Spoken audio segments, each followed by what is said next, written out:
नामदेव जी की भक्ति का महात्म्य। श्री नामदेव जी की करामात देखकर बादशाह बहबस उनके चरणों में आग्रह और प्रार्थना करने लगा कि मुझे ईश्वर के दंड से बचा लीजिए। श्री नामदेव जी ने कहा, यदि क्षमा चाहते हो तो एक बात करो कि पुनः इस प्रकार कभी किसी साधु को दुख मत देना। इसे बादशाह ने स्वीकार कर लिया। फिर उन्होंने कहा, फिर अब कभी मुझे मत बुलाना। ऐसा कहकर श्री नामदेव जी वहाँ से चल दिए। उनकी इच्छा हुई कि पहले पंढरीनाथ के मंदिर में चलूँ, प्रभु के नाम गुण कीर्तन का नित्य नेम पूरा कर लूँ। मंदिर पर गए तो द्वार पर बहुत भीड़ भाड़ दिखाई पड़ी। जूतों की चोरी की संकट से शायद मन एकाग्र न हो, इसलिए कपड़े में लपेटकर जूतों को कमर में बांध लिया।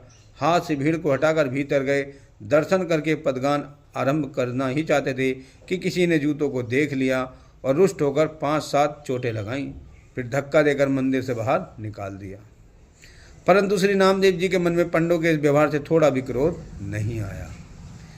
आज श्री नामदेव जी मंदिर के पिछवाड़े जाकर बैठ गए और भगवान से कहने लगे कि प्रभु, आपने यह बहुत ही अच्छा किया जो मुझ में मार लगाई। मेरे अपराध का दंड तुरंत ही दे दिया। अब नित्य नियम के अनुसार पद गाता हूँ, सुनो।